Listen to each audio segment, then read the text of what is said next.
Saya bahagia, kamu bahagia. Perkenalkan, nama saya Epriani. Saya sudah menikah dan memiliki 3 orang anak. Hai, terima kasih buat kamu yang hari ini setia menonton channel YouTube saya, setia dalam berbagi kisah.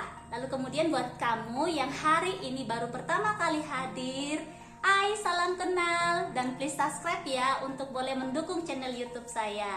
Saya senang berbagi cerita mengenai keluarga, seputar keluarga. Mungkin itu membahas keuangan keluarga, membahas hubungan suami istri, bahkan pola asuh anak. Oh ya, saya mau disclaimer dulu. Di video-video sebelum ini saya selalu lupa untuk disclaimer. Saya tidak expert keuangan, saya tidak sekolah keuangan, tapi percayalah, saya expert atau ahli dalam keuangan keluarga saya. Iya, saya selalu lupa untuk menyampaikan hal ini. Jadi buat kamu, jangan terlalu mematokkan bahwa sesuatu yang saya sampaikan itu sesuatu yang mutlak benar, bukan. Itu berdasarkan pengalaman hidup saya, dan saya berharap dengan apa yang saya alami dan apa yang saya bagikan itu bisa menjadi pembelajaran bagi kamu yang hari ini sedang menonton. Oke, hari ini saya akan membagi tips mengatur keuangan gaji kecil. Iya, gaji kecil. Mungkin bagi kita yang memiliki hari ini penghasilan dengan gaji kecil itu sering beranggapan, untuk apa diatur sih? Toh gajiku kecil. Seperti itu. Nggak bakalan bisa deh menampung, kan gajiku kecil, untuk hidup saja susah. Ada banyak pembelaan-pembelaan yang kita utarakan bagi kita yang memiliki penghasilan kecil atau gaji kecil untuk tidak mengatur keuangan. Karena apa? Karena kecil, jadi untuk apa diatur seperti itu.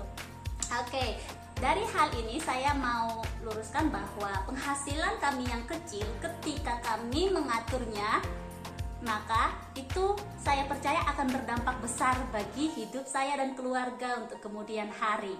Jadi bagi kamu yang hari ini berpenghasilan kecil, bergaji kecil, stop mengeluh tapi bersyukur dan mulai atur keuanganmu, jangan keuangan yang mengatur kamu. Oke, hari ini saya akan berbagi tips mengatur keuangan gaji kecil. Yang pertama adalah budgeting.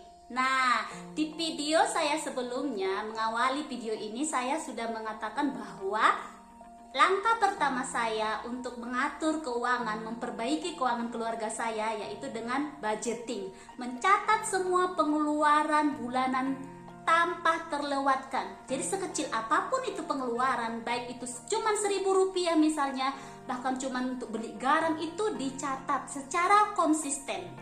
Oke, secara konsisten lakukan pencatatan untuk semua pengeluaranmu.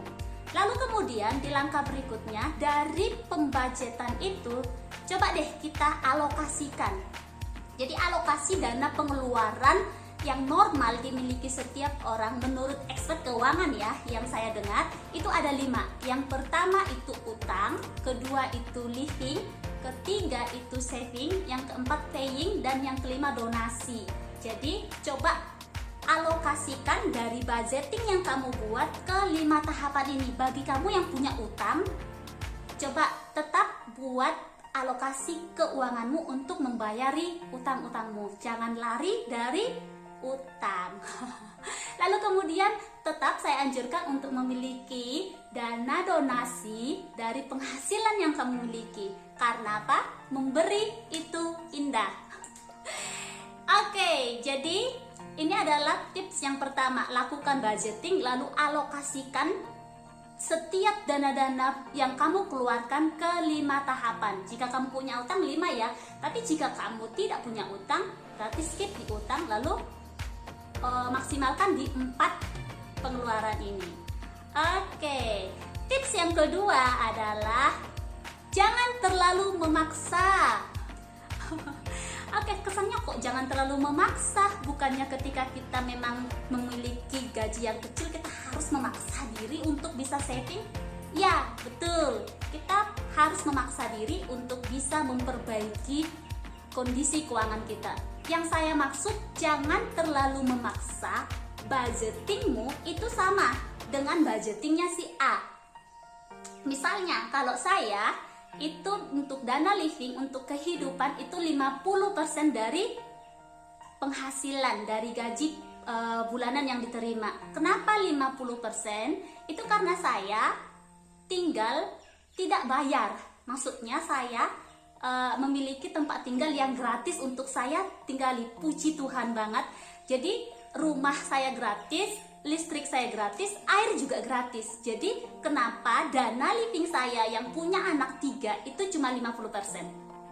Bagi kamu yang hari ini mungkin ngekos, bayar listrik, bayar air, jangan terlalu memaksa untuk oke deh, aku bisa hidup di 50% dari dana penghasilanku. Karena si A bisa, si B juga bisa. No, jangan seperti itu. Karena kehidupan semua kita berbeda-beda. Mungkin saja si A 50% karena gajinya lebih besar. Oke? Jadi jangan memaksakan diri untuk memiliki dana budgeting atau alokasi pengeluaran itu sama. Itu adalah tips yang kedua dari saya. Dan tips yang ketiga adalah gaya hidup. Ya, saya selalu bilang bahwa bergayalah sesuai dengan kemampuan. Tidak ada salahnya dengan gaya hidup, tetapi coba deh dari penghasilan kita yang jujur pada diri kita sendiri, hanya kita yang tahu, orang lain tidak tahu. Jadi harapannya kamu bisa menyesuaikan gaya hidupmu dengan penghasilanmu. Oke, itu sangat penting. Sangat penting untuk kita memperbaiki keuangan kita dengan mengikuti gaya hidup sesuai dengan penghasilan. Jadi jangan diseret oleh arus. Mungkin fashionnya hari ini pakai celana jeans robek-robek, lalu penghasilan kita tidak mampu untuk beli celana jeans robek-robek, kita memaksa untuk beli jeans robek-robek. Lalu kemudian kalau kita memang penghasilannya tidak bisa memiliki lipstik dengan berbagai warna, stop, jangan gitu ya. Jadi hanya kamu yang tahu seberapa besar penghasilanmu untuk menunjang gaya hidupmu. Oke, jadi tips yang ketiga, bergayalah sesuai dengan penghasilan. Oke, yang keempat, hindari atau menjauh dari toksik keuangan. Apa itu toksik keuangan? Yaitu racun yang merusak keuanganmu. Contohnya adalah pergaulan. Jadi jika hari ini kamu ada di lingkungan yang mungkin sehari-harinya harus ngafe, sehari-harinya harus, mungkin sorenya harus nongkrong lah di kafe, atau setiap weekend itu masuk ke bioskop untuk nonton bioskop. Hari ini tidak ada ya. Tapi dengan hari-hari ini tidak ada bioskop dibuka hanya karena pandemi, tapi banyak bioskop-bioskop di rumah.